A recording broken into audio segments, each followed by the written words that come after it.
Bueno, yo tengo la misión de presentar a los panelistas y a Ana Matilde Gómez, y el moderador va a ser José Eugenio Stoll.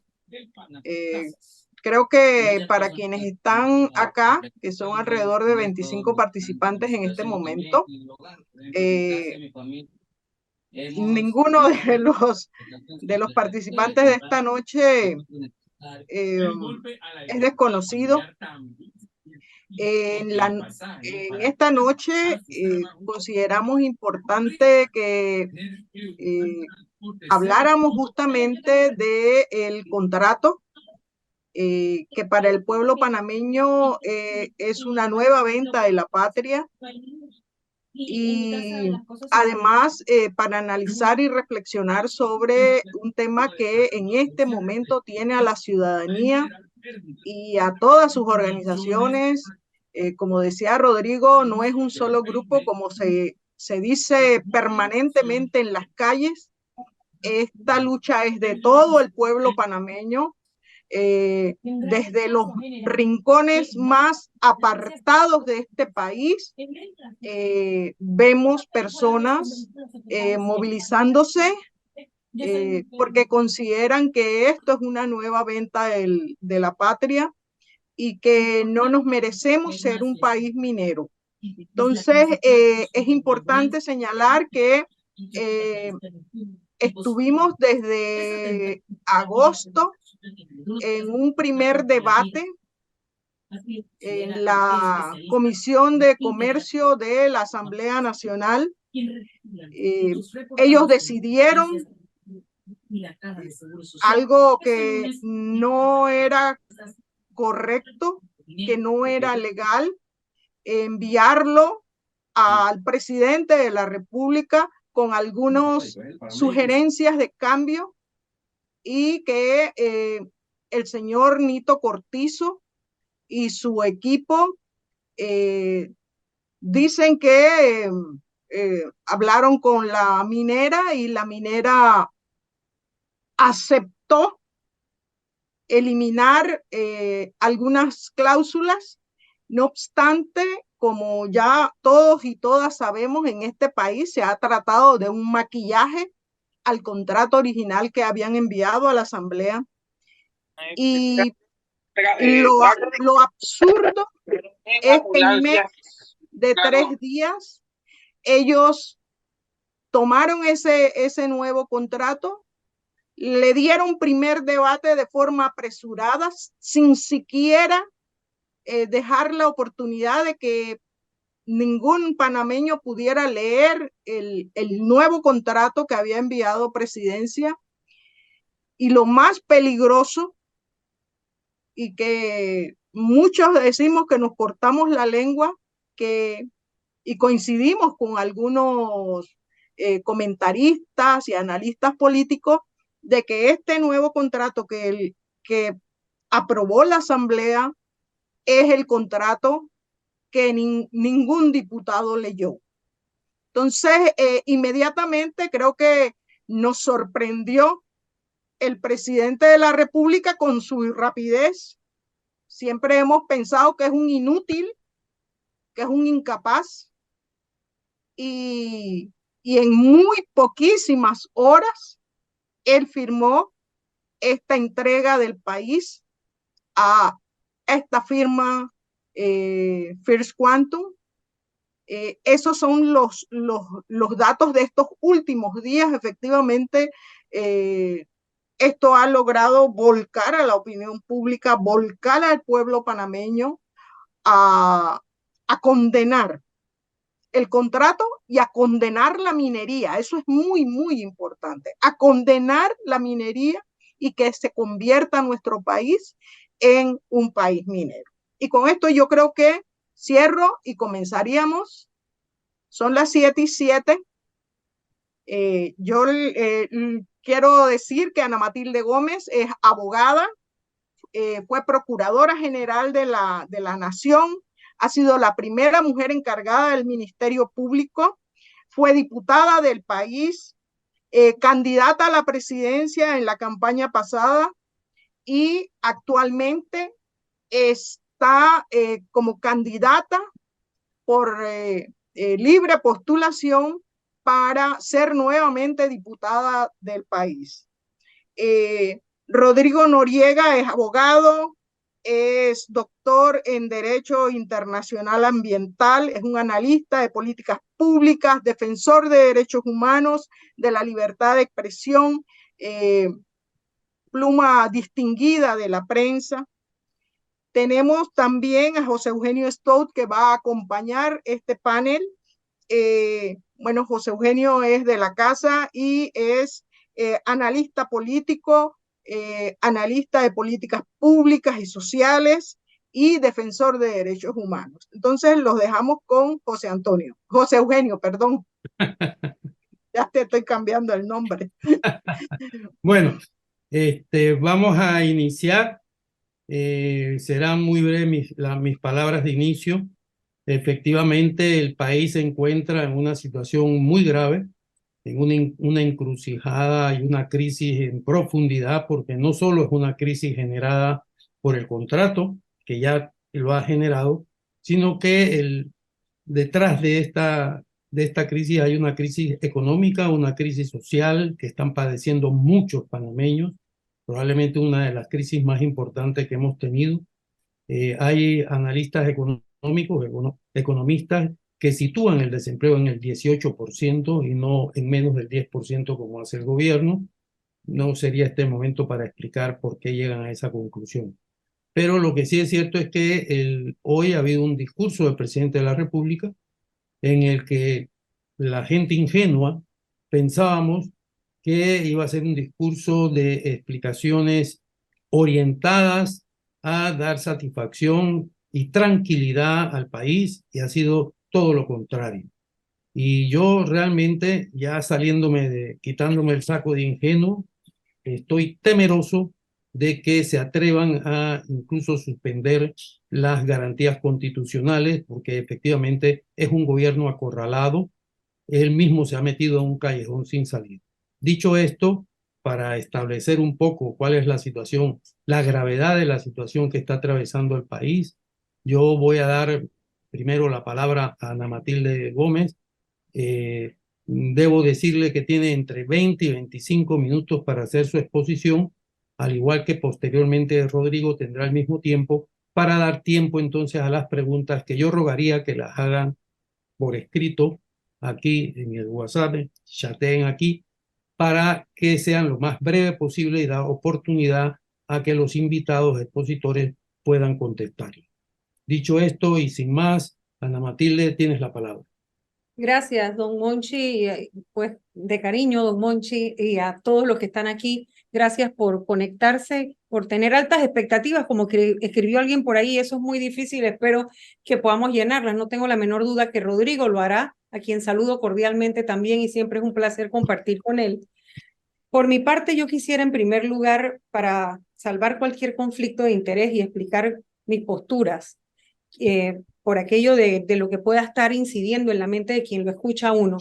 Decir que como mujer política estoy muy clara de por qué soy atacada en este momento, incluso por personeros del propio gobierno, porque fue del gabinete de donde recibí información de que iba a circular una opinión mía cuando fui procuradora en el año 2009 respecto a la inconstitucionalidad o no del contrato de 1997. Lo que quiero decir de esto es que comprendo por qué me atacan, lo entiendo, y decirles además que mi postura no ha cambiado y que sé que me atacan para que me amedrente y para que no vaya a las marchas, para que no participe y atacarme de doble moral después de pretender que yo me esconda en mi casa. ¿Por qué no me escondo?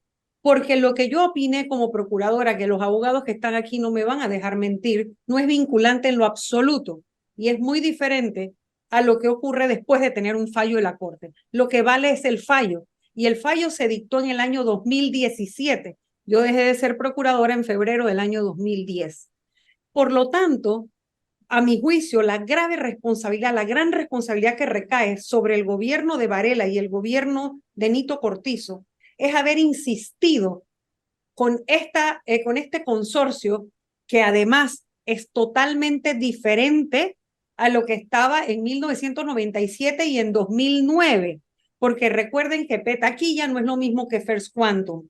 Y evidentemente el presidente Martinelli, ustedes recordarán con su ley chorizo y todo lo que él pretendió hacer y cambiar ley de contrataciones públicas, código penal, tema ambiental, todo lo que quiso cambiar a propósito de atraer gobiernos extranjeros por la fuerza del billete, colocando a Panamá en ese conflicto geopolítico de tener gobiernos tan poderosos metidos allí en la minera. Eso no existía entonces.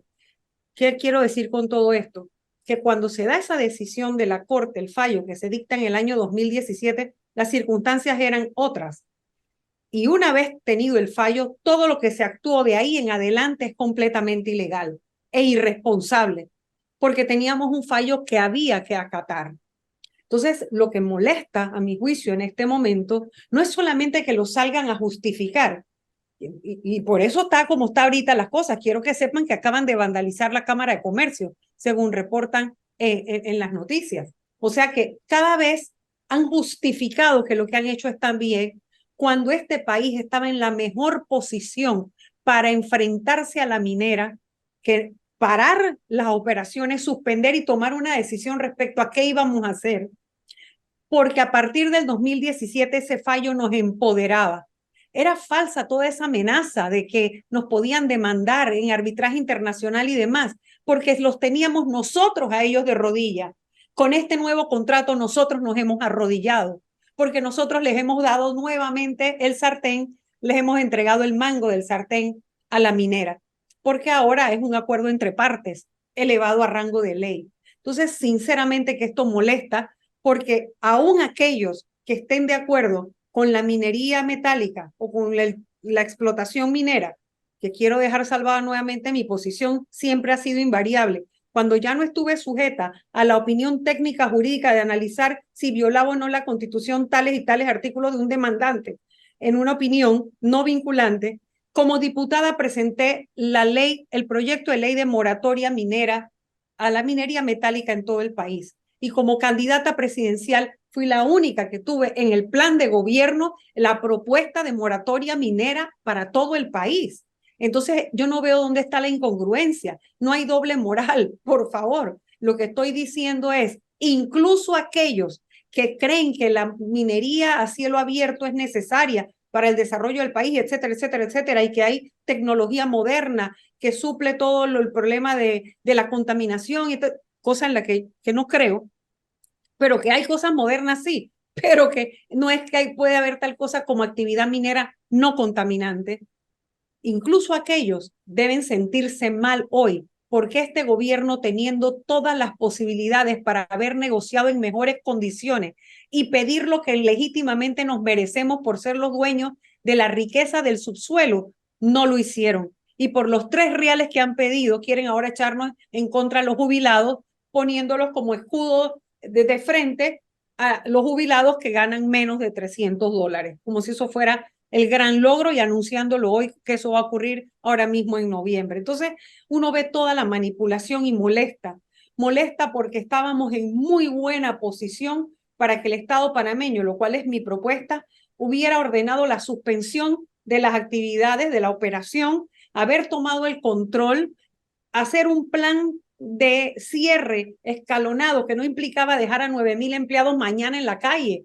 No, esto podía ser un proceso a 3 a 5 años, lo que implicara un cierre científicamente planeado, bien definido en la ley, y que además eso permitiera que hiciéramos un referéndum, que es a lo que debemos ir y a lo que siempre he aspirado, un referéndum para que en este país democráticamente decidiéramos si nosotros queremos ser un país eminentemente minero, que no creo que es la vocación de nuestro suelo. Y como dicen por ahí algunos diputados, bueno, pues ¿qué quieren si esa es la riqueza del futuro? Estamos muy claros, todo el mundo digital, todo lo que tiene que ver con la tecnología vive del cobre, perfecto, pero ¿por qué tienen que sacarlo de aquí? Un país con una cintura tan estrecha, donde la actividad minera es mucho más peligrosa y contaminante que en esos otros países con los que nos quieren comparar, donde hay extensiones territoriales desérticas o inhabitadas que permiten que esa explotación minera sea menos dañina para el ser humano y para los ecosistemas en general. Así que yo reitero mi posición, creo que el gobierno se ha equivocado al no escuchar a la gente. Lamento mucho que el presidente Cortizo haya mencionado hoy la consulta de Ágora, porque lo que no dijo de la consulta de Ágora es que la mayoría de las personas que nos pronunciamos allí, nos pronunciamos en contra de la minería metálica. Eso no lo dijo. Dijo que había sido el contrato más consultado, y habló de la consulta de Ágora, creo que es que se llamaba, pero en esa consulta el pueblo panameño en su mayoría dijo que no quería minería a cielo abierto. Entonces, es una gran burla salir a decir que se consultó para no hacer caso. Insisto, lo que más molesta es que este gobierno estaba en la mejor posición a partir, bueno, y el gobierno anterior también, a partir del fallo del 2017, con el fallo de la Corte que declaró inconstitucional, tanto Juan Carlos Varela como Nito Cortizo hicieron caso omiso a la posibilidad de haber o sacado a la minera o negociado en mejores términos para el país. Entonces, han reiterado los mismos vicios del mandato de la Corte en cuanto a la ausencia de licitación pública para buscar el mejor valor para el país o la mejor oferta, el tema de la protección ambiental que básicamente son los dos pilares fundamentales de ese fallo, que los ciudadanos tenemos derecho a un ambiente sano y el país no está en las condiciones de procurarlo con su precaria fiscalización por su fuerte debilidad institucional. Aunque parezca eso una incongruencia, pero es que sí somos muy fuertes en debilidad institucional. Y por el otro lado, a mi juicio, han agregado un vicio adicional, y es que este contrato que ningún diputado leyó, este nuevo contrato, ¿verdad? Al ser llevado a la Comisión de Comercio y la Comisión de Comercio arrogarse la facultad de suspender la discusión en primer debate para emitir un informe que le permitió al Ejecutivo conocer qué elementos variar dentro de ese contrato, la Asamblea Nacional, a través de los 8, 7 creo que votaron, 2 votaron en contra. Aquellos que votaron a favor de ese informe o firmaron el informe mandándole recomendaciones al Ejecutivo para variar ese contrato violaron la Constitución. Esa es una falta nueva en la que incurrieron, porque solamente el proponente tenía la facultad para retirar el proyecto, no para hacer lo que hizo la Comisión de Comercio. Por lo tanto, a mi juicio, hay ahí un vicio nuevo que abre otras avenidas de inconstitucionalidad que serán posibles pues deslindarlas en las demandas que ya están presentadas. Bueno, con esto hago mi primera participación o presentación, don Monchi, y a los demás, y gracias. Por supuesto, abierta para que a partir de esta presentación y de la de Rodrigo podamos tener intercambios con preguntas y respuestas, ¿no? Bueno, voy a darle la palabra a Rodrigo Noriega, ¿verdad? Solo quiero decir algo que me parece muy interesante y que se ha mencionado muy poco. Este gobierno le hizo una consulta en diciembre del 2021 al procurador de la administración, que es el abogado del Estado, sobre qué implicaciones tenía la sentencia de inconstitucionalidad y a qué obligaba eso al gobierno. Y el procurador efectivamente le respondió, y es interesantísima su respuesta, porque aparte que le dijo que era de obligatorio acatamiento de esa sentencia, es decir, que los vicios de inconstitucionalidad que señaló la Corte tenían que ser acatados, y eso no ha sido así en este nuevo contrato, ¿verdad? No ha ido a licitación, por ejemplo, pero además el procurador le recordó una parte de la sentencia muy interesante, que él sustenta además, que es que como hay un artículo de la Constitución que dice que la Asamblea no puede emitir leyes que vayan en contra de la letra ni del espíritu de la Constitución, los diputados estaban obligados a hacer un escrutinio previo para tener la seguridad de que ese contrato no violaba la Constitución. Bueno, pues ya sabemos, como ha dicho Ana Matilde Gómez, ellos no han hecho ningún escrutinio, puesto que ni siquiera leyeron el contrato. Don Monchi, perdón, Rodrigo, antes que empiece, esto que usted acaba de decir es tan importante que esto coloca en una situación penal a los diputados que ahora votaron a favor, porque la primera vez hay un principio en derecho administrativo y público que toda ley se presume constitucional hasta que la Corte se pronuncie.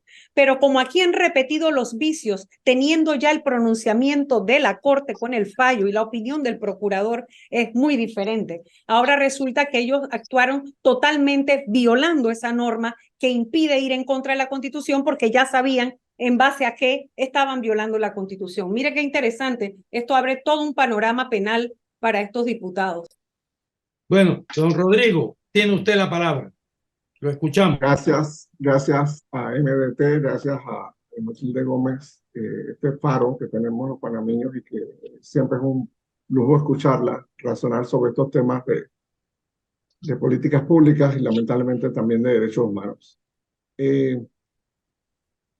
Voy a pedir prestada una frase que siempre me ha gustado, que la única diferencia entre la estupidez y la genialidad es que la genialidad tiene límites. Y en este caso, la estupidez no. La clase política panameña, vamos a poner esto en la dimensión más amplia, la clase política panameña ha abandonado su función principal, que es la de velar por los intereses de este país. Incluso en España, en la Universidad de Valencia, hay un grupo de sociólogos que llaman esto un Estado capturado, y siempre cuando hablan en la literatura de este tema ponen a Panamá en un ejemplo. La forma en que armamos las juntas directivas de las instituciones públicas. Ponemos la autoridad de tránsito, ponemos transportistas en la junta directiva. Eso impide que la autoridad de tránsito funcione como un ente independiente.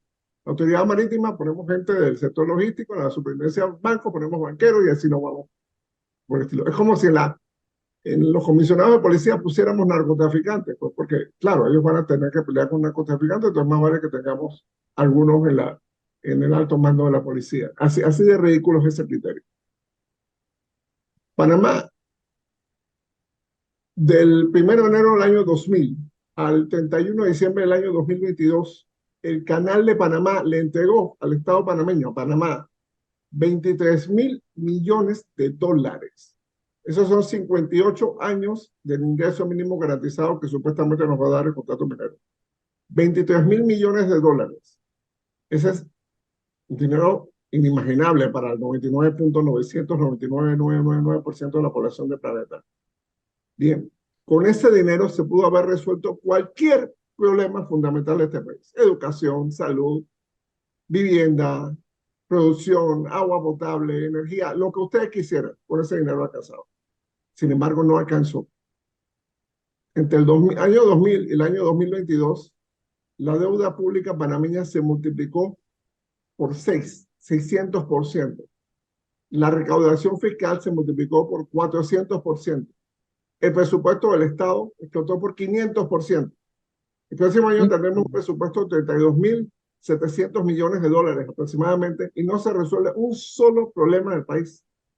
No va a haberse eliminado el hambre, no va a haberse eliminado el analfabetismo, no va a haberse eliminado la deserción escolar, la falta de agua potable en las comunidades, la falta de electricidad en las comunidades, la falta de acceso a Internet.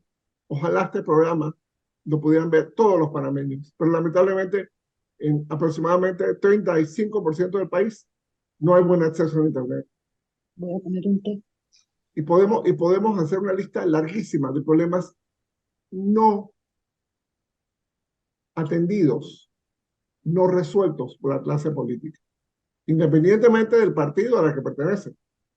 Entonces, la primera excusa es: necesitamos estos megaproyectos mesiánicos que nos van a resolver todo. Entonces, la minera nos va a dar empleo, y nos va a dar dinero para el seguro social, y nos va a dar dinero para el fideicomiso de conquista del Atlántico, nos va a dar dinero para los educadores, para las becas, para todo. Eso percola. Ya hay demasiados estudios en la literatura económica internacional. El BID está por sacar una obra de enero en que dice que los países de América Latina que le han apostado más a la minería son los países que menos crecen. ¿Por qué será? Porque creamos una clase política parásita que depende de los recursos naturales, del petróleo, de la mina, del banano, del café, del ganado, del trigo, del maíz, de lo que sea, que exportan estos países. Entonces, Nuestras clases políticas, nada más, bueno, aumentamos el precio o metemos más hectáreas o lo que sea. Entonces, no se resuelven los problemas fundamentales de nuestros países. El problema de Panamá jamás ha sido la falta de recursos. El problema de Panamá es la falta de representatividad y de capacidad de gestión de nuestra clase política. Hoy en día, esa misma asamblea que votó este contrato el viernes pasado, esa asamblea es de las menos representativas de toda América Latina y el Caribe. Entendamos lo siguiente, en la elección del año 2019, la coalición PRD-Molirena obtuvo 33.35% de los votos. 33.35% de los votos. Si hubiese representación proporcional en la Asamblea Nacional, eso significaría que la coalición PRD-Molirena tendría 24 diputados y diputadas. 22 del PRD y 2 del Molinero. Bien. Ellos tienen 40 diputados y diputadas. Es decir, tienen 16 más a lo que corresponde a su cuota de poder. Entonces, esa falta de representatividad en el órgano legislativo, en el principal órgano de poder del Estado, que es el órgano legislativo, representa entonces que sus políticas públicas, sus decisiones, no corresponden ni a nuestras necesidades, ni a nuestras aspiraciones, y mucho menos a nuestros deseos. La intención electoral de los panameños no se refleja en la Asamblea Nacional. Si usted votó en Bocas del Toro en contra de Benicio Robinson, sorpresa, Benicio Robinson es diputado. Si usted votó en contra del PRD, sorpresa, PRD tiene un bloque cuasi mayoritario en la Asamblea. Entonces, esa pirámide nefasta de falta de representatividad nos lleva entonces a todo este rosario de proyectos de leyes e iniciativas infames, la descentralización paralela, 240, 250 millones al año, las partidas circuitales, los dobles salarios de funcionarios, la destrucción de la Contraloría General de la República. La Contraloría que tenemos hoy en día es apenas una sombra de lo que fue hace unas décadas.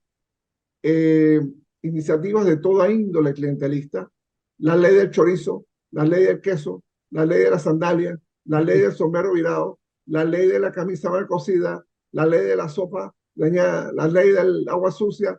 ¿Por qué? Porque es una forma de hacer clientelismo. Nos reímos mucho de eso. Pero resulta ser que cada una de esas leyes termina con un artículo que dice se constituye un patronato para la ley del chorizo. Y ese patronato estará formado por fulano, fulano, fulano y el diputado. Y se le asignará una partida de tanto, $500,000, $1,000,000, $300,000. Entonces, todo se vuelve un ejercicio de clientelismo, un circo perpetuo. Dentro de esa óptica, el contrato minero llega a Panamá en 1997. En el 91 se hizo unos estudios de prospección, pero eso era para confirmar los estudios que había hecho Naciones Unidas en los 60. En el 97 se da un contrato ley a Minera Petaquilla. Ese mismo año se da un contrato, una concesión a Cerro Quema. Eso no fue un contrato ley, sino una concesión. Cerro Quema está entre las provincias de Herrera y Los Santos. Okay. Ese mismo año, Costa Rica firmó un contrato con Intel. Intel, que era en ese momento la fábrica más grande de microprocesadores del mundo. ¿Okay? Las dos diferencias en enfoque de los dos países. Países con más o menos la misma dotación de recursos, clima, biodiversidad, etc. Durante el gobierno de Néstor Pérez Valladares, del cual yo formé parte, no pasó nada con esa concesión minera. En el gobierno de Mireya Moscoso tampoco. Es más, en el gobierno de Mireya Moscoso, de acuerdo a los términos de la propia concesión, se debió cancelar la concesión de Petaquilla. No se hizo. Pues bueno, rejuegos políticos, influencia, lo que fuera. Luego vino el gobierno de... No pasando lo mismo. La concesión se vende a una empresa canadiense. Perdón, ¿alguien tiene abierto un micrófono? Sí. Sí, ya era Caridad, ya lo cerró. Ok, la concesión se vende a una empresa canadiense y llegaron los canadienses en el 2008-2009 y Met Mining, que es este tipo de empresa, digamos, de la frontera del viejo oeste, son estas empresas que llegan a las fronteras mineras y arreglan las cosas. Se arreglan entre comillas. Se ponen de acuerdo con los políticos, consiguen las concesiones, los permisos y después revenden. Y efectivamente a los 5 años, 4 o 5 años, IME Mining vende a First Quantum Minerals Limited. First Quantum Minerals Limited. Ok. La primera demanda de inconstitucionalidad que se interpuso contra el contrato ley 9 de 1997 fue en 1998. El abogado Juan Ramón Sevillano de la Asociación Nacional para la Conservación de la Naturaleza. Esa demanda durmió el sueño de los justos y de los injustos también. En el 2010, Susana Serracín del Centro de Ciencia Ambiental pone la segunda demanda de inconstitucionalidad. Esa demanda la admiten junto con la de Sevillano en el año 2011. Miren la distancia de tiempo.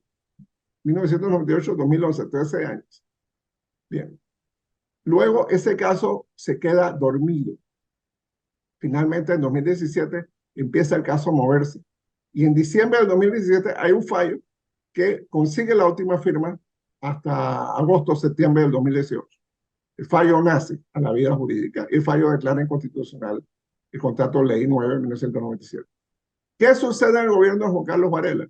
Sucede lo que se llama un pacto de caballeros, que es un término infame para algo tan asqueroso y reducido como lo que ocurre. Sucesivos presidentes de la Corte Suprema de Justicia se negaron a mandar el fallo para publicación en la Gaceta Oficial. Mírense esa traición a la patria.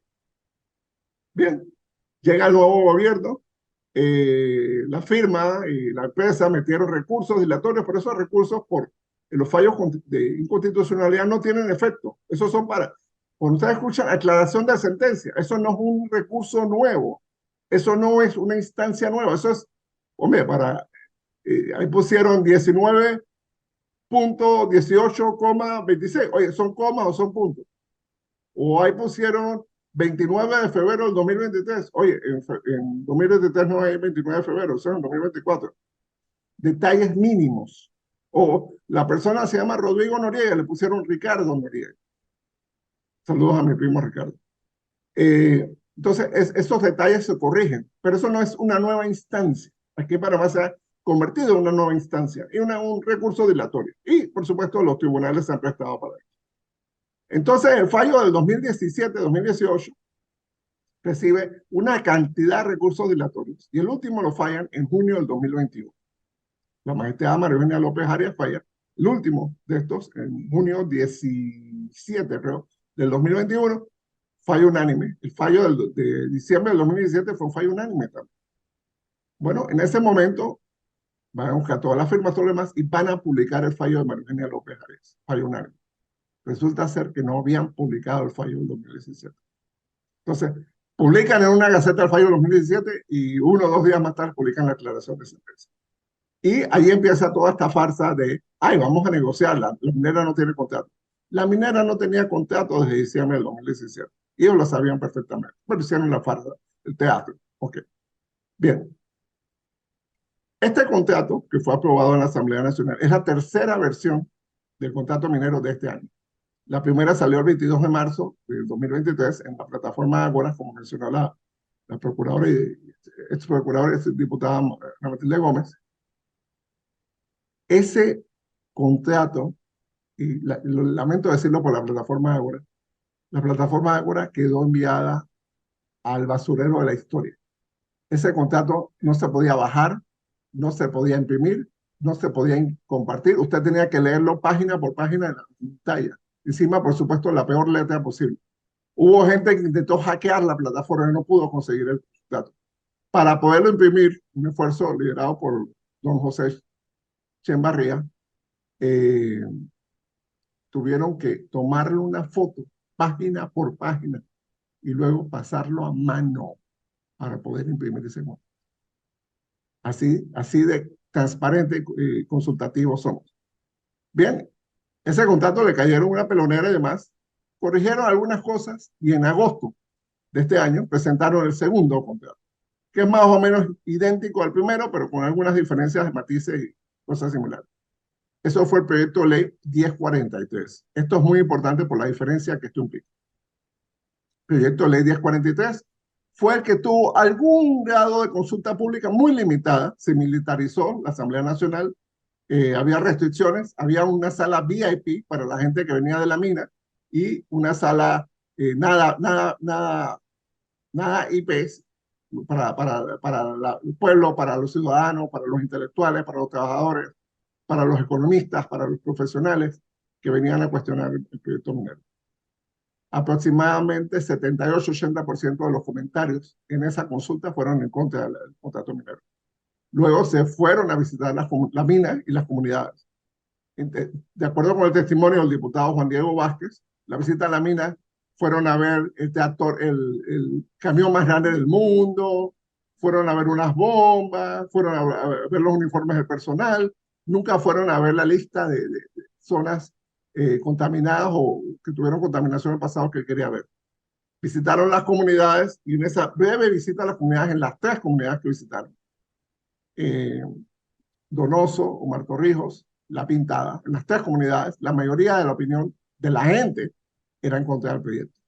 Y como bien dijo la ex procuradora Ana Matilde Gómez, la Asamblea no tuvo otra solución que matar el proyecto de ley 1043. Y se inventaron una solución extraconstitucional. Vamos a devolverle esto al Ejecutivo. Pero uno revisa el reglamento interno de la Asamblea, que tiene regulación para todo, hasta para la chicha y la paleta. No tiene una sola regulación para devolver proyectos de leyes. Lo que hay es solo que quien haya presentado el proyecto de ley lo puede retirar. Bueno, entonces el Ejecutivo decide retirarlo, todo aquello. Votan un martes que van a retirar el proyecto de ley. El Consejo de Gabinete votó, vamos a retirar este proyecto de ley. Bien. El jueves, el Consejo de Gabinete aprueba el nuevo proyecto de ley 1100. El viernes, el Contralor General de la República, Gerardo Solís, pone su firma en este proyecto de ley. Y el lunes lo presenta nuevamente el ministro de Comercio e Industrias, Federico Alfaro Boy.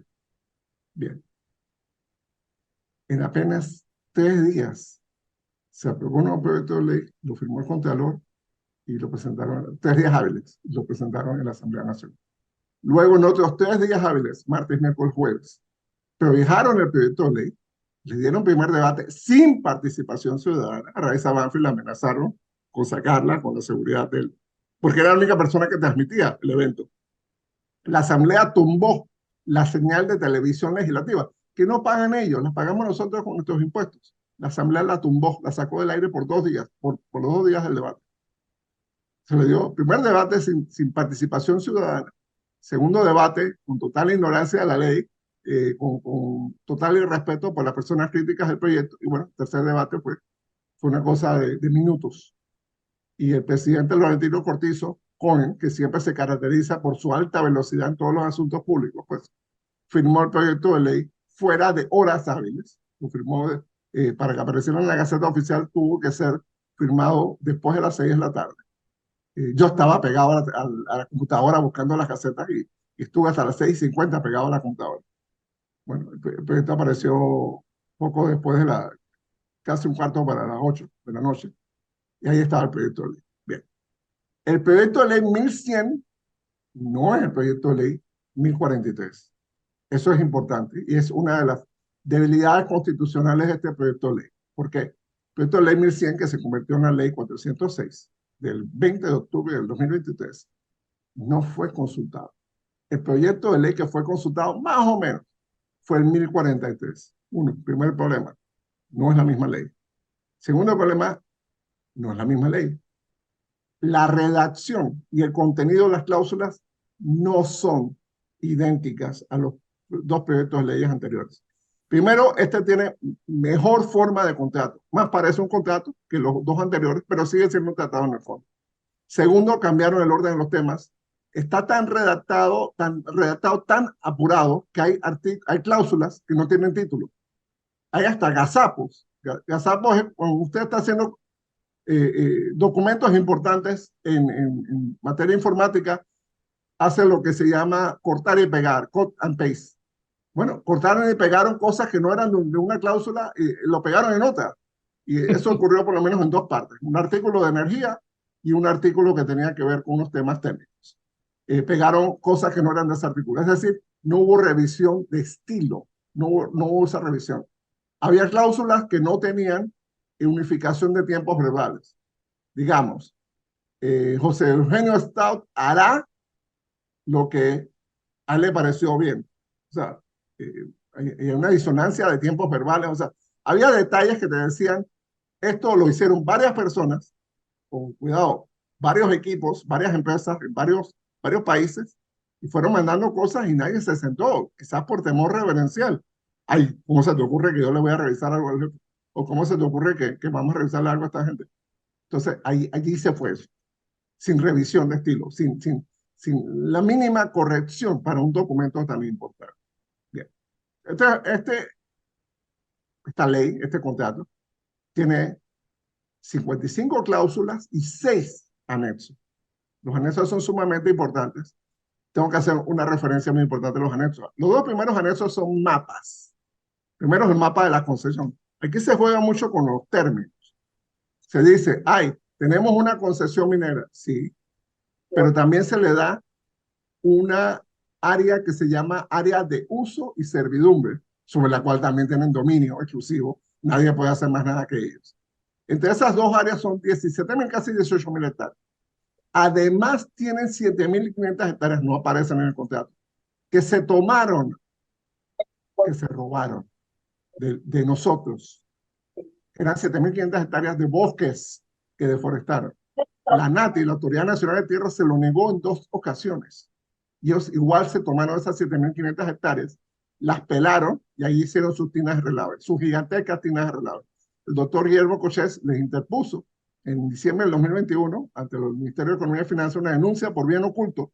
Bien oculto es cuando alguien se apropia de un bien del Estado o lo esconde.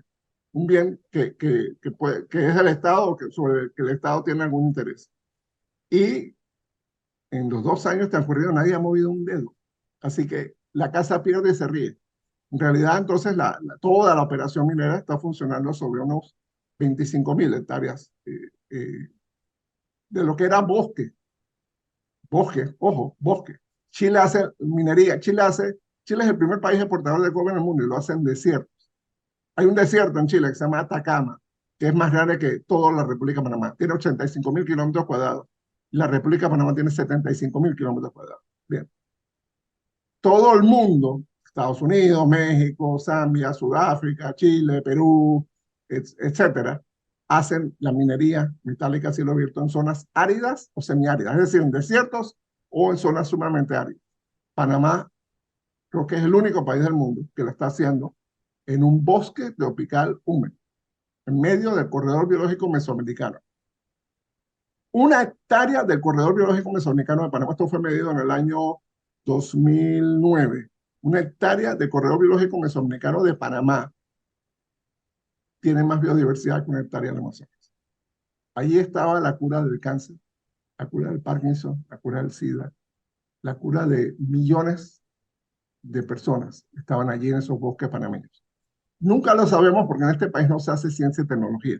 Preferimos darle 240 millones de dólares al año a la Asamblea Nacional para cada clientelismo y más o menos la misma cantidad en descentralización paralela. A gente que ya tuvieron 200 millones de dólares para hacer descentralización. Botamos dinero, despilfarramos dinero, dejamos que una casta política se apropie de fondos públicos. Entonces, como no hacemos ciencia, no tenemos científicos panameños que vayan a buscar medicamentos. En Coibas, donde hay una pequeña misión científica de panameña, se han descubierto posibles medicamentos para el cáncer, para el SIDA, para el Parkinson y para otras cosas. Posibles porque hay que investigar. Entonces, si fuera un país enfocado en su desarrollo, estaría haciendo eso, viendo ver cómo desarrollamos nuestro capital natural, viendo ver cómo desarrollamos nuestro capital humano para producir innovaciones en Panamá. No nos interesa eso. Todo es, dame, ¿qué hay para mí? Bien. Así que la huella del proyecto minero tiene 25.000 hectáreas, de lo que, aproximadamente 25.000 hectáreas, de lo que era bosque primario en el corredor biológico mesoamericano de Panamá. 1. Los mapas solo cubren mapa 1, la concesión, mapa 2, el área de uso y servidumbre. No hay mapa 3 donde están las 7.500 hectáreas que se robaron. Pero el mapa 1 y el mapa 2 tienen una particularidad. Esta es una zona del país, el oeste de Colón, el norte de Curlé, una zona del país que tiene muchos accidentes geográficos y tiene muchos ríos, pequeños, medianos y grandes. Los ríos no aparecen en los mapas. Esto parecieran, no sé, mapas del desierto de Atacama en Chile o de un desierto en Arizona o en el Sahara, que no hay ríos. Los ríos han sido borrados de los mapas. Y eso es ley, ya es ley de la República. Unos mapas que son oficiales para efectos del contrato, que en donde no hay ríos. Los ríos no existen. Entonces, ¿cuál es el otro problema, digamos, fundamental de este tipo de contratación? Ana Matilde Gómez lo ha identificado perfectamente. El Estado panameño queda arrodillado. Los intereses de la minera son primero. Aunque digan lo contrario, aunque el contrato diga, ay, el Estado panameño sigue siendo soberano, no, en la práctica eso no funciona así. Ellos dicen cuánto ganan, ellos dicen a quién le venden, ellos dicen cuánto sacaron, ellos dicen cuántos extranjeros tienen ahí. No, pero yo conté 100, no, tú no sabes contar, nosotros somos los que sabemos contar. Ellos dicen quiénes son sus subsidiarias, quiénes son sus filiales, todo lo demás. Ah, esa es una empresa, First Quantum Minerals Limited, una empresa canadiense medio rara. Vale, el último día que revisé, creo que fue ayer o anteayer, valía 15.500 millones de dólares en la bolsa de Toronto. Es el valor de todas las acciones de la empresa. Allá hay una regulación que es una invitación a todas las sinvergüenzuras del mundo. Esa regulación dice que la minera le dará al Estado panameño la información de los beneficiarios finales de todos los accionistas que tengan 10% más de las acciones. 10% de las acciones de First Quantum Minerals Limited significa 1.550 millones de dólares en acciones. ¿Ok? Ahí nunca vamos a saber si hay un presidente de la República, un expresidente, un ministro, diputados. Nunca vamos a saber eso con esa regla. Esa regla, por cierto, viola acuerdos internacionales que Panamá ha firmado. Entonces, con todas esas normas de opacidad, mapas donde no hay ríos, una lista de accionistas donde no aparecen los accionistas más interesantes, hemos firmado un contrato con una empresa cuyos accionistas, reconocidos por la propia empresa, incluyen al gobierno de China comunista. Yo no tengo nada con que sea China comunista o no sea China, sino el hecho que es un Estado extranjero. Tiene 20% de las acciones de la minera, First Quantum. El gobierno de Corea del Sur, un gobierno capitalista, tiene 10% de las acciones de Minera Panamá S.A. Que sepamos. Esto es lo que es público. O sea, 30% de las acciones de la operación son de 2 países asiáticos. Y no sabemos si a través de bancos, a través de otras estructuras financieras, pues están escondiendo otra propiedad. Entonces, esas 2 cosas son inconstitucionales. Y esas 2 cosas han estado allí, por lo menos por 10 años. Y el Estado panameño no ha hecho nada. Ninguno de los gobiernos. Martinelli Varela Cortizo ha defendido los intereses del país. Frente a una empresa que explota recursos panameños y que por constitución no puede hacerlo porque tiene accionistas que son gobiernos extranjeros. Artículo 290 de la Constitución. Se los dejo de tarea, artículo 290 de la Constitución. Bien. Ahora, un tema muy importante, que mucha gente es muy sensible por el tema del canal, el tema del agua. Bien, si los mapas no tienen ríos, entonces ahí hay una cláusula toda rara, toda de que los niños deben portarse bien y las personas deben saludarse entre sí. Una cláusula que dice que nada en este contrato infringe el mandato constitucional que tiene el Canal de Panamá de regir de todo en materia de aguas y procurar sus operaciones y demás. Nada en ese contrato viola la ley de la realidad. Eso no significa nada. Si quisiéramos viabilizar esa norma. Sí, en los ganchos que tienen horquilla. Hola. Todos Que el contrato ahí. Por fuera. favor. Señora Ana Linet, se le abrió el micrófono. Que el contrato fuera de verdad respetuoso con el agua, de las futuras necesidades de agua del canal. Ojo, futuras necesidades de agua del canal. Por ahí hay un comunicado del canal diciendo, ay, la minera no nos afecta en nuestras necesidades actuales. Nadie ha dicho que afecte en las necesidades actuales. Estamos hablando de las futuras necesidades de agua del canal. Desde 1937 se sabe que el canal de Panamá necesita hacer un embalse en esa zona. De los ríos Indio, Toabé, Cotlé del Norte. y caño sucio. Desde 1937. Se ratificó en 1999, se estudió hasta el año 2010. Ese embalse. Okay. Entonces, si quisiéramos, de verdad, si hubieran querido proteger las aguas del futuro del canal, lo hubieran dicho expresamente. Las cuencas de los ríos que necesite el canal de Panamá para ampliar sus necesidades están a disponibilidad sin ningún costo y sin ningún problema para el canal de Panamá. Okay. Ese cuento de que toda el agua era de lluvia, eso es mentira. Si no, eso está lleno de cláusulas sobre tuberías y trasvases y voy a secar un río y voy a hacer un embalse. Por favor, si fuera agua de lluvia estaría lleno de cubetas y lleno de estaciones de recolección de agua de lluvia, no lo hay. Entonces, así que ese es un tema sensible, no se resolvió en el contrato, simplemente se pasó la pelota a la Corte Suprema de Justicia, porque ahí dice que en cumplimiento de las obligaciones constitucionales del canal. Ajá. ¿Y quién va a decir que son las obligaciones constitucionales del canal? La Corte Suprema de Justicia. Nos vemos ahí. Luego, por supuesto, nos vamos a ver en un arbitraje, así que ya sabemos cómo va eso. Otro factor es la inseguridad jurídica. Aquí en Panamá, cuando se habla de seguridad jurídica, se está hablando solo de los ricos. No se está hablando de la clase media, no se está hablando de los pobres, no se está hablando de los indígenas, no se está hablando de nadie más. Se está hablando de los ricos y se está hablando de las empresas extranjeras.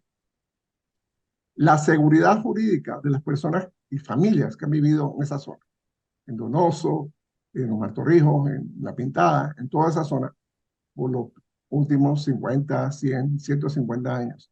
Todo eso se tira a la basura. Si esa gente no tiene un certificado, título de propiedad, no tienen nada. Y teniendo un título de propiedad, eliminaron la palabra expropiación y la sustituyeron por adquisición. Pero adquisición de acuerdo con las reglas del Código de Recursos Minerales. El Código de Recursos Minerales establece la expropiación en caso de que una explotación minera necesite ampliar sus facilidades o necesite un terreno para algún uso. ¿Ok? Así que la expropiación está ahí, pero está disimulada. Y otro tema ambiental sumamente relevante es el tema de la planta de carbón. Okay. Ustedes deben haber escuchado que Panamá es país carbono neutral, carbono negativo, perdón, que somos uno de los 8 países en el mundo que somos carbono negativo. En América Latina hay 2, Panamá y Surinam. Y qué bueno, Panamá es carbono negativo, y miren lo duro que hemos trabajado para hacer carbono negativo. Nosotros somos carbono negativo por los bosques, manglares y arrecifes de coral que tiene este país bendecido de Dios, no por nada que hayamos hecho. Sin embargo, hay estudios muy recientes que dicen que si la mina maximiza su producción de carbón, nosotros tan cerca como el 2025, 2026, podemos perder la carbono negatividad.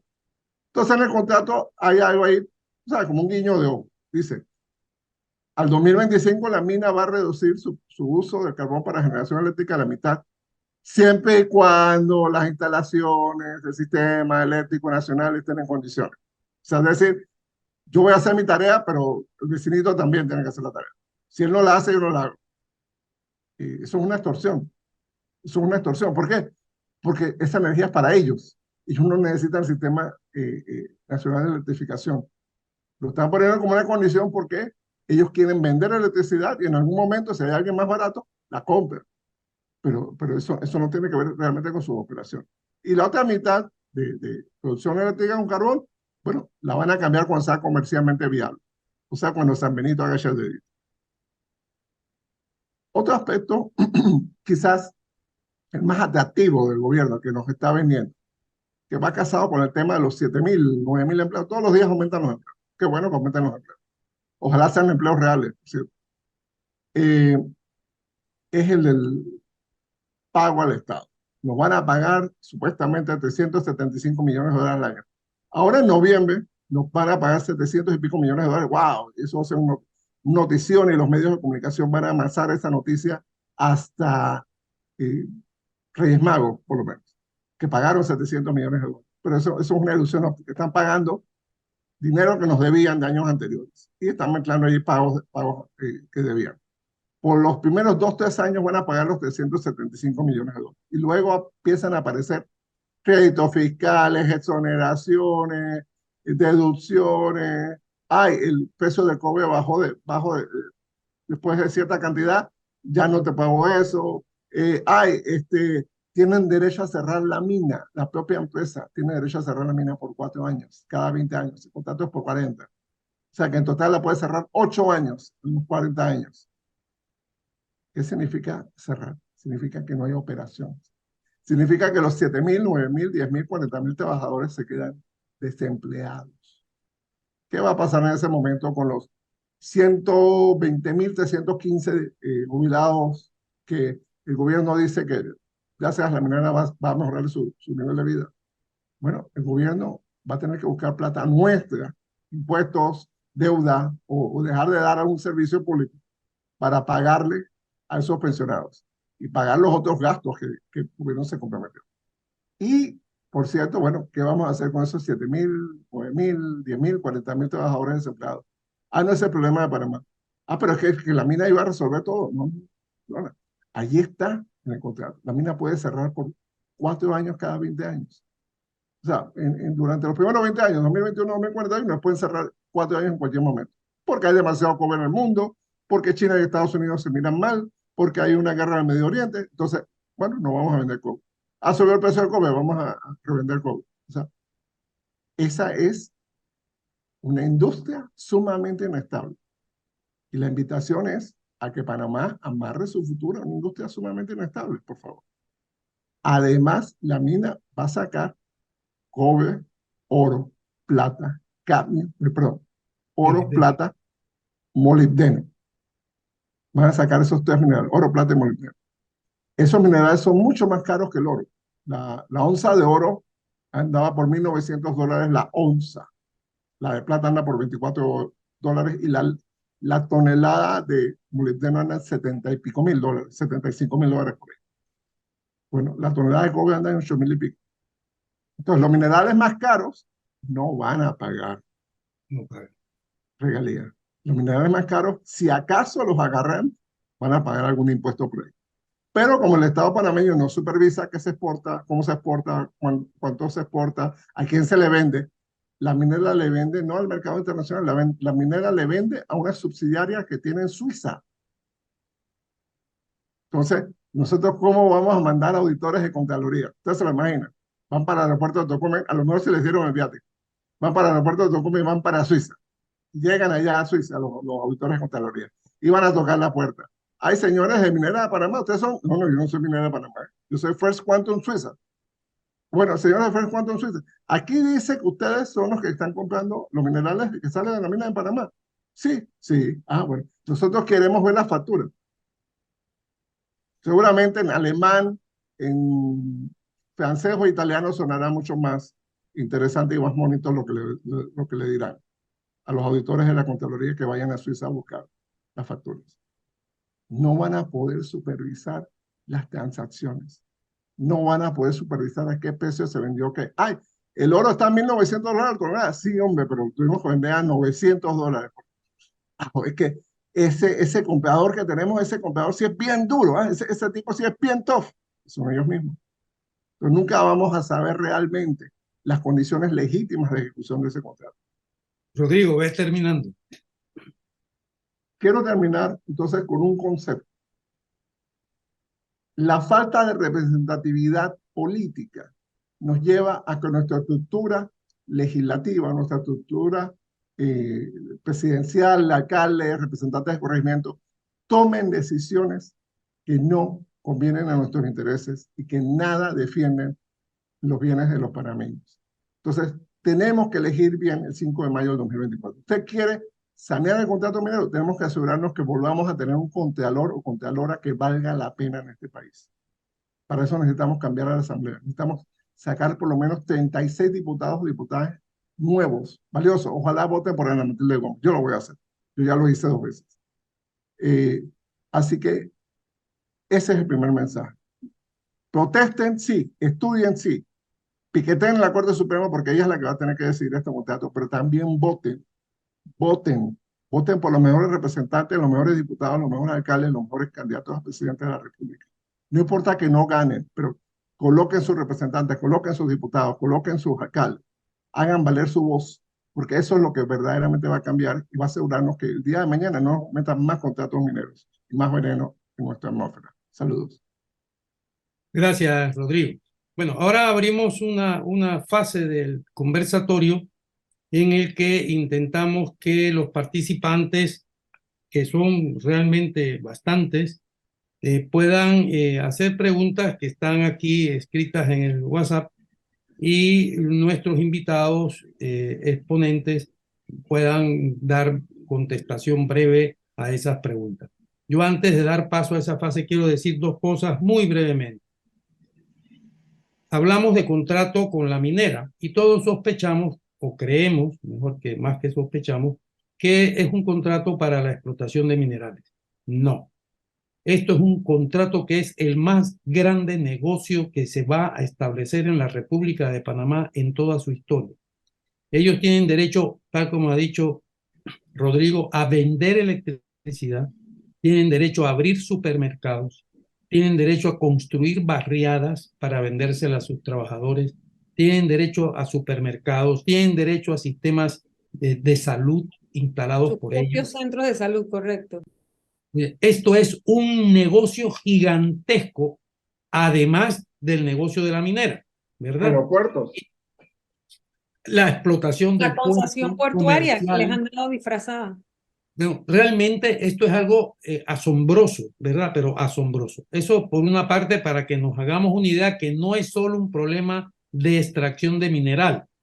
Y hay otro tema que me gustaría que lo conociéramos todos. Miren, cuando se fue a privatizar bajo el gobierno de Ernesto Pérez Valladares la telefonía móvil en Panamá, se hizo una licitación en la que participó una empresa española que se llama Telefónica. Esa empresa española, Telefónica, había sido privatizada antes de esta licitación en Panamá, pero el Estado español, para intentar regular aquellos, mantuvo en su poder, creo, si mal no recuerdo, el 15% de las acciones de la empresa. Pues bien, Telefónica presentó su oferta en la licitación y era la oferta más beneficiosa. ¿Ustedes saben qué ocurrió? La licitación fue anulada porque la Constitución de la República de Panamá prohíbe que un Estado extranjero tenga dominio sobre el territorio nacional o intereses nacionales. Y se eliminó y Telefónica no pudo participar. O sea que esto ni siquiera es nuevo, ¿verdad? No es nuevo. Quería decirle eso. Y ahora, bueno, vamos a las preguntas y a esas breves respuestas, porque si no, esto sería muy largo. Si quiere, le ayudo con el Por favor, chat de las Cristel, por favor. preguntas. Por favor, Bien. escoge las más importantes y resume algunas que se repiten. Sí, una de Bernardo. A los panelistas quiero preguntarles para que nos indiquen en sus intervenciones cómo derogar este contrato ley, ya sea vía otra ley o por una nueva declaración de inconstitucionalidad. Esa es la primera. ¿Quién desea responderla, Ana Matilde o Rodrigo? Bueno, yo por mi parte diría, metiéndole mente a esto desde el día que se aprobó, que definitivamente la única vía que yo le veo es la de la inconstitucionalidad, porque al no tener iniciativa la Asamblea, no podría ser la propia Asamblea la que derogara con una ley esto, y el Ejecutivo no podría presentar otra iniciativa sin el acuerdo con las partes, porque ahorita el contrato, ahorita la ley es un acuerdo, es obligatorio entre las partes. O sea que el presidente, ahora arrodillado como él mismo se colocó, porque antes tenía un fallo de inconstitucionalidad, ahora tienes una ley que ampara, que le da a la minera, ¿se acuerdan que les hablé de el mango del sartén, no? Así que ahora él cambió, ahora él de rodillas tendría que pedirle a la minera, por favor, venga para acá, hablemos otra vez de esto porque tengo el país enardecido. Se le van a reír, le van a sacar la lengua, no le van a hacer el menor de los casos. Porque ¿por qué cederían ahora? ¿Quién tú? Tú, si tú fuiste el mismo que me dijiste que yo diga cuánto quiero pagar, qué me quiero llevar, dónde quiero estar. Entonces, quiero agregar que yo veo otro elemento de inconstitucionalidad y es que pensando en todo lo que incluye la concesión, también hay un elemento en la Constitución que es importante y es que le reserva a los municipios todo el ingreso de la explotación de la minería no metálica, es decir, de todo lo que es piedra, cantera, piedra caliza, la arena, todo eso, también la minera se lo puede llevar porque no lo están contabilizando. Yo pienso que los municipios estos que creen que le están dando la gran cosa, están perdiendo una fortuna y ahí hay una grave lesión constitucional porque ya les digo, hay una norma en la Constitución que reserva ese derecho a los municipios. O sea, el dinero que se gana con esa piedra, con esa arena, etcétera, es para los municipios. Así dada que la importancia de la pregunta y el enorme interés que tiene, no solo en lo que estamos aquí, sino en el público en general, también quisiera escuchar, o creo que quisiéramos escuchar, la opinión de Rodrigo. claro, don Moncho, ya yo voy a terminar. Y decía, ¿por qué la vía de la Perdón. inconstitucionalidad? Sí, no, termino con esto. Porque es muy fácil presionar a la Corte Suprema que no tendría que tomarse ni 15, ni 10, ni 12, ni su estilo de años para pronunciarse en temas constitucionales, porque acaba de pronunciarse esta misma Corte en 2021, porque esos vicios del 2021 han sido repetidos exactamente y han agregado otros. Gracias. Ya sé, disculpe que pensé que había terminado, Ana Matilde. Rodrigo, por favor, su opinión al respecto. Totalmente de acuerdo con Ana Matilde Gómez. Es la única vía de desmantelar este contrato es por vía de la Corte Suprema de Justicia. Ya se han metido 3 recursos el lunes, tengo entendido que mañana viene 1 o 2 más, y ya con eso la Corte en 6 meses, 1 año debe fallar este caso y el nuevo gobierno muy probablemente va a tener la misma situación de volver a tener un contrato derogado por inconstitucionalidad y ojalá nos haga caso, empiece con la consulta, empiece con el análisis realmente a los intereses de Panamá y luego se tomen decisiones en base a eso. Y lo que sí habría un elemento nuevo, Rodrigo, y a los oyentes, a mi juicio, es la vía penal, porque por los efectos Sí, hay que hacerla. los efectos ex nunc que produce un fallo, a partir del 2017, todo el que negoció, todo el que aprobó, todo el que utilizó ese contrato ya declarado inconstitucional, siendo servidor público, se extralimitó en sus funciones, sobre todo la Asamblea, en la Comisión de Comercio, los que votaron a favor de emitir ese informe, porque tanto el informe es la prueba sumaria como el propio fallo de inconstitucionalidad, que no se puede usar con efectos retroactivos, pero es que ellos aquí actuaron fue luego del fallo que ya lo conocían. No sé si logro transmitir la gran diferencia con las actuaciones pasadas. A ver, Cristel, más preguntas. Sí, dice Virna Ayala, creo que con la firma del presidente del contrato ley Cortizo nos condenó a no resolver esto en la corte, nos condenó a no resolver esto en la corte porque aún resolviéndolo como inconstitucional la empresa se apoya en la cláusula que indemniza a minera. Entonces, no sé si alguno de los panelistas quiere aclarar este punto. ¿Yo? No. Dele, yo puedo. Rodrigo. Bien. Adelante, Rodrigo. Sí, esa es la cláusula 39 del contrato. Eso se refiere específicamente al famoso fideicomiso Conquista del Atlántico y al dinero para los jubilados y para los maestros y ese tipo de cosas. Si el Estado, que nunca se hace eso, el Estado nunca dice en qué se va a gastar el dinero. Usted se imagina que usted le tenga que decir a su empleador, oye, ya sea por pagarme, yo este dinero lo voy a usar para pagar la luz, para pagar el teléfono, comprar comida, pagar mi casa. Usted no tiene que decirle a nadie por su trabajo qué va a usar usted ese dinero. Igual, el Estado no tenía por qué decirle a la minera en qué va a usar su dinero. Esto lo están haciendo por razones clientelistas. Bien, si el Estado incumple, la minera está diciendo, yo me lavo las manos, yo le di la plata o ese año no hubo plata para darle, así que ellos que vean qué hacen. Entonces, ese es en parte el tema. Allí se le fue la mano en pollo intencionalmente de meter que el Estado va a pagar la defensa legal de la minera. Una serie de circunstancias que nada tiene que ver. El artículo, la cláusula importante para este tema es la cláusula 53. Esa cláusula, dicen por ahí que es cajonera, esa no la tenían los contratos anteriores. Esa cláusula dice que si se demanda, por alguna persona demanda el contrato y se anula alguna de las cláusulas, todo el resto del contrato sigue vigente. Eso no pasó con el contrato del 2017, en el 2017, perdón, donde se anularon unas cláusulas y eso fue suficiente para anular todo el contrato. Por eso es que yo propongo que las demandas de inconstitucionalidad, y tengo entendido que una va en ese sentido, vaya contra el tema de la falta de consulta la falta de licitación pública y la presencia de accionistas extranjeros. ¿Por qué? Porque eso tumba todo el proceso de aprobación de contratos, como ha señalado la procuradora Gómez. Sigamos. Quiero contestar algo que la abogada Virna Ayala coloca ahí respecto al procurador.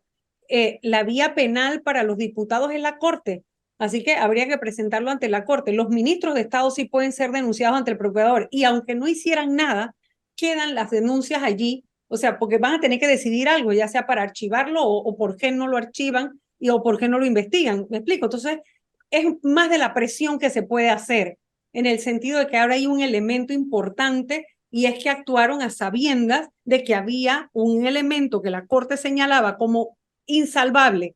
Si no hay licitación, no es posible este contrato. Y se fueron a negociar nuevamente con la misma gente. Bien, Rodrigo de la Rosa dice cómo se puede revertir la aprobación de este nuevo contrato si ya está en Gaceta Oficial. Eso ya se ha contestado, es por la vía de la declaratoria de la inconstitucionalidad. Vamos por acá con, yo tengo una pregunta, dice Leonel González, ¿cuánto debe pagar la mina con relación al oro y el molibdeno? Pues todo lo que se habla es del cobre, pero los minerales que menciono son más valiosos, oro y molibdeno. Si alguien sabe de los panelistas, yo creo que el que puede saber eso que está aquí es Isaías, pero no sé si Rodrigo o Ana Matilde saben de ese tema. Técnicamente, el oro, plata y molibdeno no son parte de las regalías. Las regalías son el grueso de este contrato. Estarían, si todo es transparente y todo se hace con integridad, deberían estar declarados en los impuestos sobre la renta. Pero si no, bueno, nunca vamos a cobrar centavo de eso. Ya, dice Virna nuevamente, si yo sé, pero me refiero a lo que dijo Ana Matilde sobre que es un delito de incumplimiento de los deberes de los funcionarios públicos, en este caso los diputados por incumplir con sus funciones establecidas en la Constitución. De abuso, un delito de abuso, porque es que se excedieron al aprobar violando su propio reglamento y teniendo ya conocimiento de la advertencia, o sea, del fallo que aplica los efectos a futuro, y este es el futuro de ese fallo. O sea, lo que han hecho a partir del 2017 constituye el futuro de ese fallo.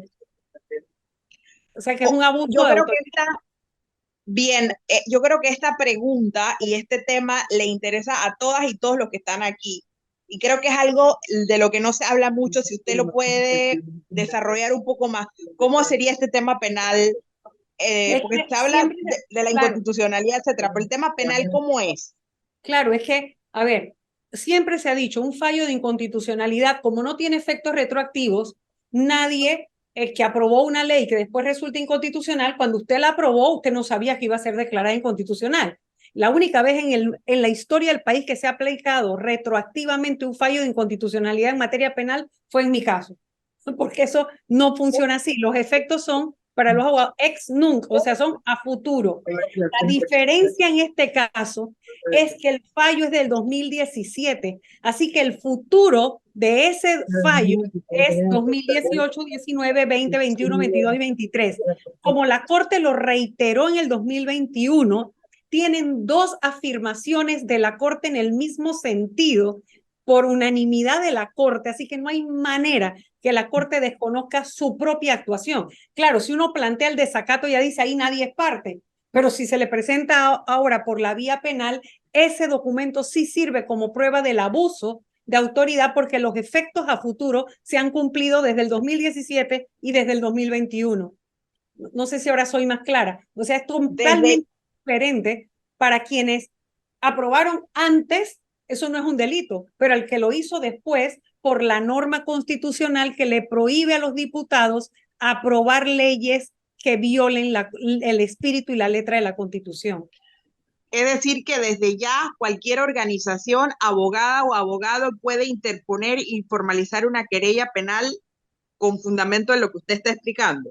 A mi juicio, sí. Por supuesto, uno no sabe qué va a decidir el operador que reciba, el judicial que reciba la querella, pero a mi juicio ahí está, porque la prueba sumaria, el documento idóneo para hacerlo, no es solamente el fallo, sino que el fallo está reiterado en el 21 y las negociaciones se dieron posteriores a ese fallo con los mismos vicios y con la norma constitucional que dice, le es prohibido, porque así dice la norma constitucional, la voy a buscar ahorita para leérsela, es prohibido a los diputados aprobar leyes que violenten el espíritu y la letra de la Constitución.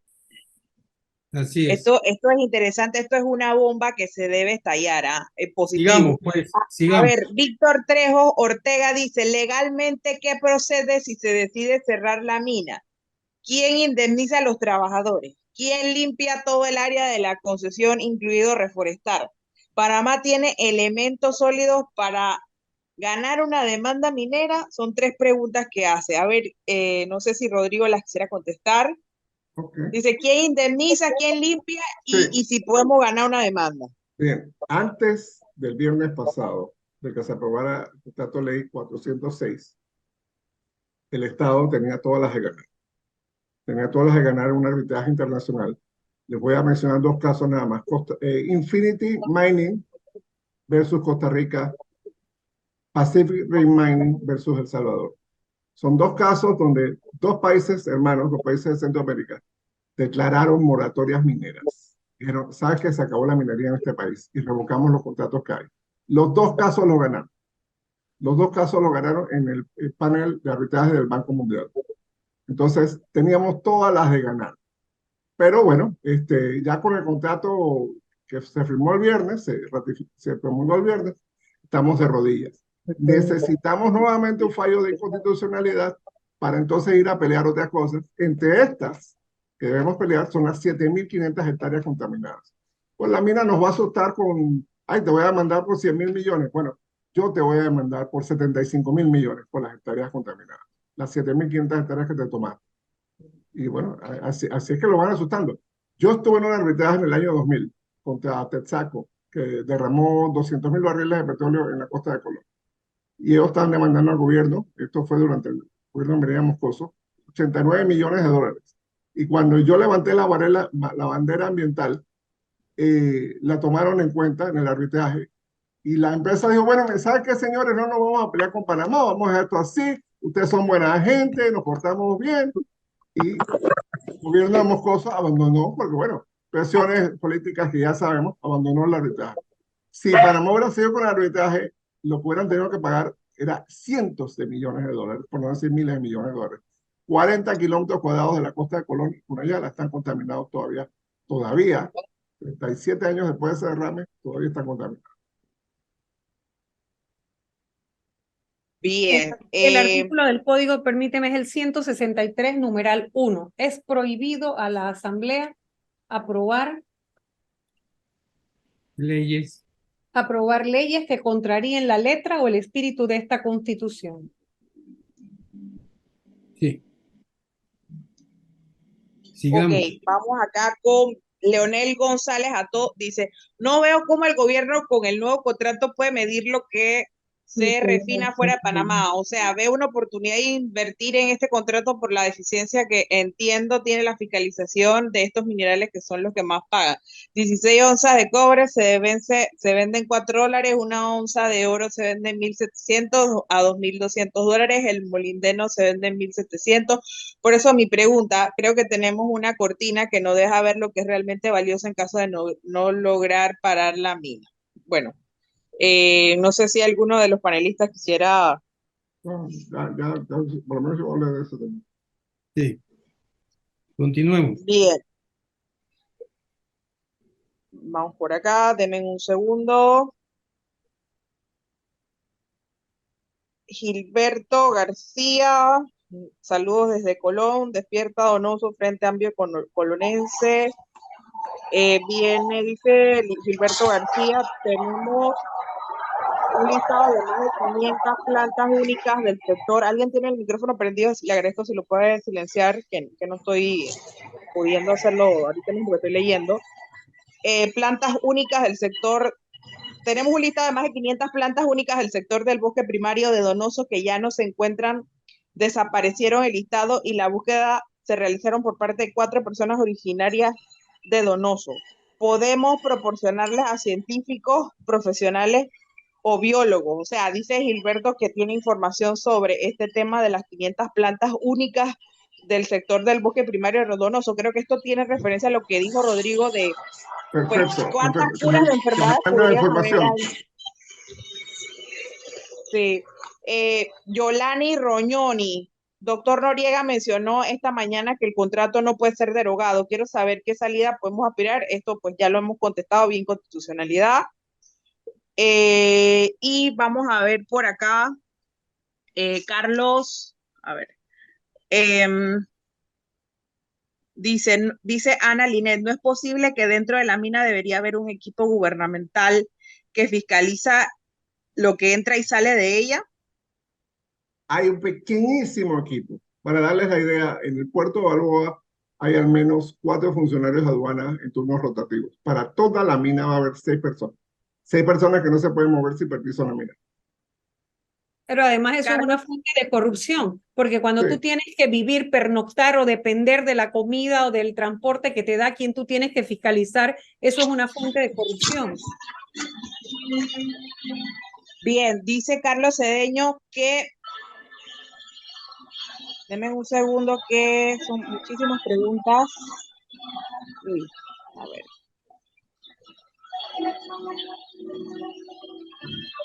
Bueno, mientras la selecciono, están levantando la mano Virna Ayala y después Guillermo García ha hecho varias aportaciones. Entonces le doy la palabra para que pues hagan sus consultas u observaciones a Virna y a Guillermo después. Muy brevemente, porque nos quedan 5 minutos para... Sí. Adelante, Virna. Sí, buenas noches, ¿me escuchan? Sí, perfectamente. Correcto. Sí, buenas noches a todo, doctor. Un gusto verlo, saludarlo. Primeramente, yo quisiera saber, no sé si Rodrigo podría responder esto o Ana Matilde, si las demandas de inconstitucionalidad deben aportar o señalar mediante algún documento, alguna prueba, documento público que certifique quiénes son los accionistas, es decir, quiénes son los estados extranjeros que tienen acciones, si esto es necesario aportarlo en la misma demanda de inconstitucionalidad, porque yo me temo que los magistrados puedan decir, bueno, es que usted le incumbe la carga de la prueba y como usted no la aportó, no podemos decir que efecto Fis Quantum pertenezca a esta sociedad que es del Estado canadiense o esta otra, un Estado coreano, o del Estado chino, 30%. No tenemos realmente un documento público. Yolanda Marcos se le abrió el micrófono. Ajá, No ya. tenemos realmente un documento público que nos dé esa información. Por eso a mí me preocupa, porque yo sí quisiera presentar una demanda y yo me hago todas estas preguntas y eso me queda así en el aire. ¿Qué me podría responder? Bueno, y la última pregunta que yo haría es, en el caso de que haya nuevas necesidades para el canal de Panamá, es que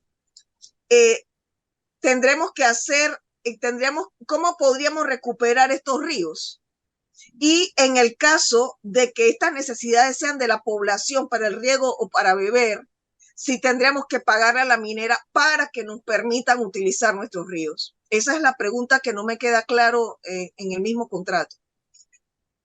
Ok, pasan 2 cosas. El agua del canal, dicen ellos que está allí, pero está de los dientes para afuera. O sea, está al principio, pero no está el mecanismo. Ustedes cuando vean una ley, una norma, una constitución donde se establece un mandato, pero no hay el mecanismo de hacerlo vigente, no existe. El agua de la gente, miren la separación tan perversa. El agua de las personas que están allí antes del 26 de febrero de 1997 está garantizada. Las que están después, no. ¿Y por qué 26 de febrero de 1997? Porque fue cuando entró en vigencia el contrato Ley 9 de 1997, es decir, el contrato anterior que la Corte declaró inconstitucional. Y los negociadores panameños lo permitieron. Permitieron hacer referencia a un contrato que fue declarado inconstitucional. Se ratifica la tesis de Ana Matilde Gómez. Y la segunda pregunta, con relación a la prueba. Busca la prensa del viernes 20 de octubre del 2023. Allá hay una réplica a un artículo mío de la minera, donde dice quiénes son sus accionistas. Sí, pero Sus eso accionistas grandes. es sí, pero eso no es un documento público. Esa es una noticia. Pero una declaración de parte. Es una declaración de parte. Aparte que más importante en la técnica de la demanda de inconstitucionalidad es el argumento que se grime de que la norma que se viola. ¿no? Tú no necesariamente lo tienes que acompañar de la prueba tú, porque es un hecho que se presume que es público y notorio, porque así está, porque declaran en la bolsa, porque etcétera. O sea, yo no he visto una Lo demanda dijo que la te... embajadora de Estados Unidos, también lo dijo. O sea, Claro. yo no he visto todavía una demanda inconstitucional que te vaya a pedir que tú tengas que aportar quiénes son esos accionistas. Por ejemplo, si eso es si es uno de los artículos que se demanda, sino en qué forma se da la infracción y plantear el argumento, ¿no? Y No sé, tío, aquí está aquí hay más expertos en constitucional. Por ahí yo vi a Harley Mitchell. Yo no sé si él fue. Sí, está Rodrigo, está Harley, de repente tienen mejor respuesta. Sí, adelante, Guillermo García. No, buenas, ¿qué tal? Felicitaciones por este extraordinario foro y los extraordinarios expositores. Yo no había pedido la palabra, no solamente había respondido una pregunta allí en el sentido de quién paga la indemnización en el evento, en el supuesto del cierre de la mina. La respuesta es que independientemente de las causas de cierre de la mina en el evento, en el supuesto que se den, el Código Laboral establece que la indemnización tiene que pagarla la empresa, ya sea que se dé por decisión unilateral del empleador o se dé por arguir causas de naturaleza económica. Así que no solamente la indemnización, sino los derechos adquiridos de cada uno de los trabajadores, que ese era uno de los, de alguna manera, argumentos que utilizaban quienes defienden el contrato ley. Saludos y de nuevo felicidades a todos. Gracias, Guillermo. El ingeniero Tomás Paredes Rollo ha escrito que en los estados financieros de First Quantum aparecen los accionistas y su nacionalidad. En el contrato minera define sus afiliados. Bien, Y más, el ministro de Recursos Naturales, así se llama, de Canadá, en una declaración a Reuters, definió cuántas acciones tenía el Estado de China, Singapur y creo que Corea. Definió el porcentaje de acciones que poseía. Acuérdese, don Monchi, que con Ricardo Martinelli, el presidente de Corea, vino aquí por un día para verificar que eso fuera así, que estaban cambiando la norma, ¿no se acuerdan con la ley Chorizo que estaban metiendo un poco de norma y alguien le pasó mal, alguien le sopló mal la batería y le dijo que eso nada más estaba en un código y que él podía eliminar el código y por eso me lo metió en la ley Chorizo? Pues es que se nos olvidan aquí las cosas, ¿no? Pero además también está la investigación que hizo la Superintendencia del Mercado de Valores, de cómo se dio información privilegiada para la compra y venta de acciones allí con First Quantum, ¿no? Así que bueno, hay material de sobra para probarle eso. Bueno, yo creo que hemos agotado por la hora, no por otra cosa. Estoy seguro que podríamos estar 2 horas más, pero hemos agotado el tiempo. Llevamos 1 hora y media aquí, creo que se han respondido suficientes preguntas. Lo que nos queda es agradecer a Ana Matilde Gómez y a Rodrigo Noriega su participación, que ha sido excelente, por supuesto, su dedicación a la defensa de los intereses nacionales, ¿verdad? Y al fin y al cabo a fortalecer el espíritu patriota de todos los panameños y fortalecer la defensa de los derechos humanos de todos nuestros ciudadanos. Gracias y hasta la próxima, que será dentro de 2 martes. Chao. Chao.